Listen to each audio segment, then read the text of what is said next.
I used to love Halloween, the crisp autumn air, the smell of candy corn, the silly fake scares. I thought it was all just fun. A game. Until last year. Until that night. My name is Lily Carter, and I'm going to tell you about the Halloween night that went horribly wrong. It started, as these things often do, with a dare. My friends and I, Sarah, Mark, and Ben, were in my basement, surrounded by flickering jack-o'-lanterns and half-empty bowls of candy. We were too old for trick-or-treating, too young for parties. So we were bored, and boredom is a dangerous thing. That's when Sarah, with that mischievous glint in her eye, said the words that would change everything. I dare you to do Bloody Mary. We laughed. Of course we laughed. It was just a stupid kid's story. Stand in a dark bathroom, chant her name 13 times into a mirror, and she's supposed to appear? It was nonsense. But the dare was on, and I've never been one to back down. We chose the upstairs bathroom. It was the oldest part of the house, with this huge gilded mirror that had been my grandmother's. In the dim light, its surface looked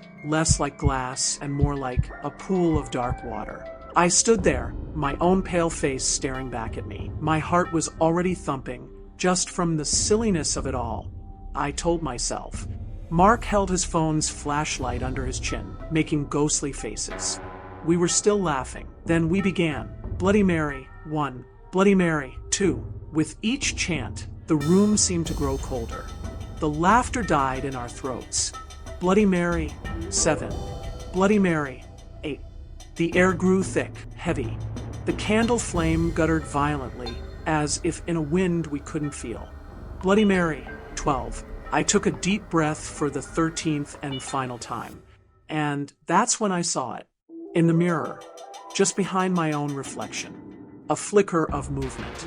A shape, pale and indistinct, shifting in the darkness behind me.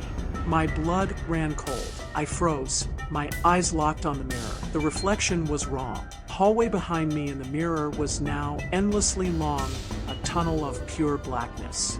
And standing in that tunnel, far behind my shoulder, was a woman in a white gown, her head tilted at an impossible angle. Guys, I whispered, my voice a dry rasp.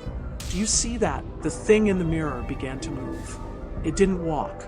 It glided, closing the impossible distance in the mirror in the blink of an eye.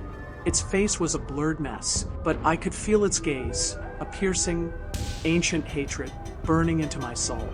Sarah screamed. The sound shattered the paralyzing fear. I spun around, my heart trying to claw its way out of my chest. The real hallway behind me was empty. But when I looked back at the mirror, she was right there. Her reflection was now pressed against the glass from the other side. Her blurred features contorted into a silent scream. The surface of the mirror rippled like water. Sound of the candles snuffing out abruptly. Panicked breathing. Narrator.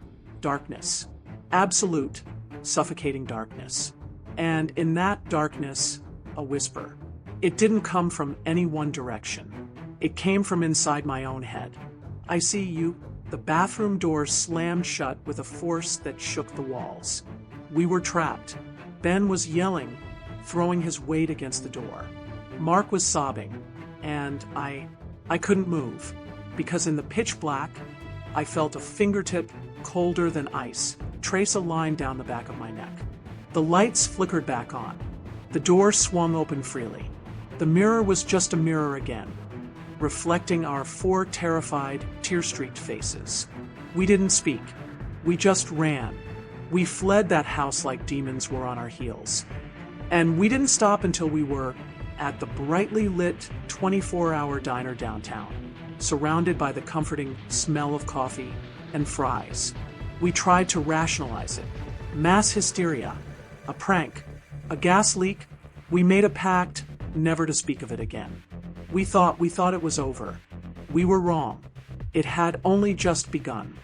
The next morning, I woke up with a migraine. The world felt thin, like a film over reality. And I kept seeing her.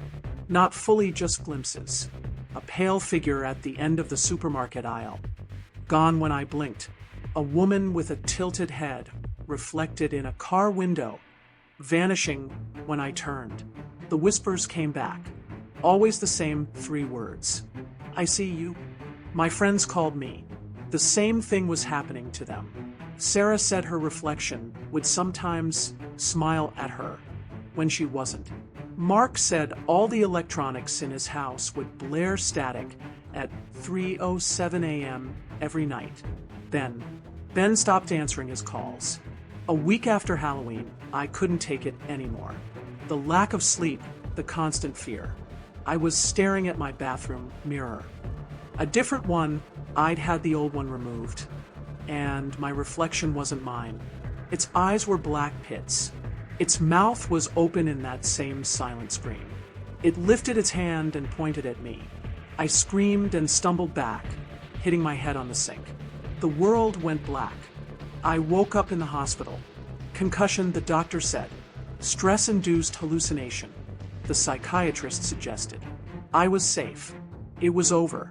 But that night, as I lay in my hospital bed, the heart monitor flatlined. Not mine. The one in the room next to mine. Through the open door, I saw nurses rushing.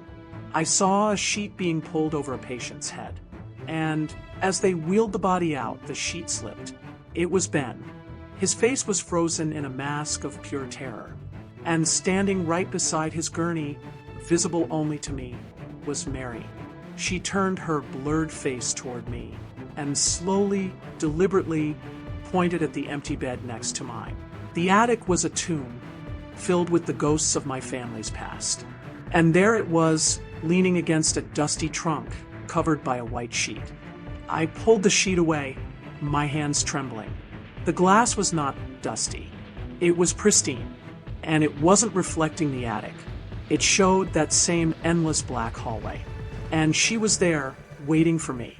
She smiled, a horrific, stretching grimace, and beckoned me closer. I raised the hammer I'd brought, tears streaming down my face. "Leave me alone," I screamed. And then the whisper came again, but different, softer, sadder. "I am you?" I froze. The hammer slipped from my fingers. And in that moment, I understood. This wasn't a punishment. It was a recruitment. She wasn't trying to destroy me. She was trying to replace me, to make me a part of her eternal, lonely reflection. The surface of the mirror bulged outward. A hand, cold and made of shimmering glass, reached out of the mirror and grabbed my wrist. The cold was agony.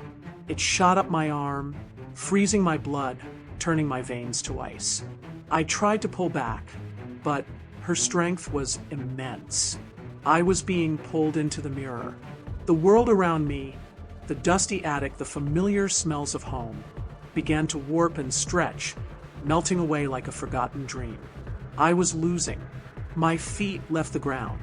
The darkness of the mirror world yawned before me, a void of whispers and despair. This was it. I was going to become just another face in her glass prison. But then I remembered Ben. I remembered Mark. I remembered Sarah's terrified eyes.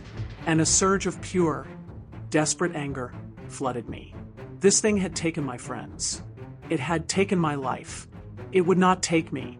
With a scream that tore from the very core of my being, I didn't pull away. I lunged forward. I threw my entire weight toward the mirror, my free hand clawing for the sheet that had covered it. My fingers brushed the fabric. I yanked it with all my might. The white sheet fluttered up and over the surface of the mirror. The grip on my wrist vanished. I fell to the dusty floorboards, gasping. The mirror was just a mirror again, covered by a sheet, silent. I lay there for what felt like hours, sobbing with relief.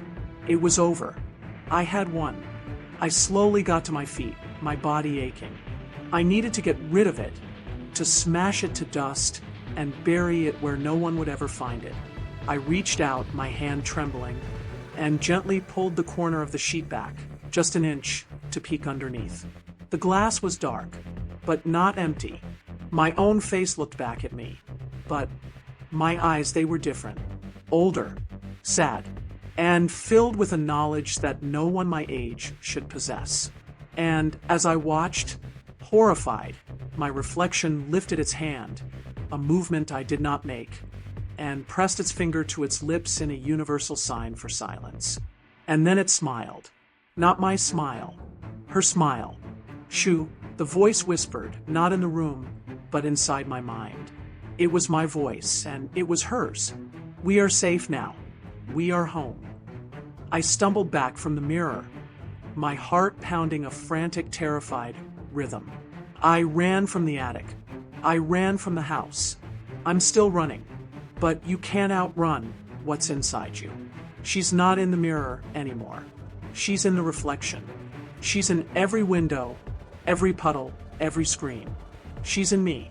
So I leave you with this warning, this moral carved from my own terror. Be careful what you call forth into this world. Some doors, once opened, can never be truly closed. And some games are far more than just child's play. Because if you listen very closely tonight in the silence, you might just hear it too. I see you.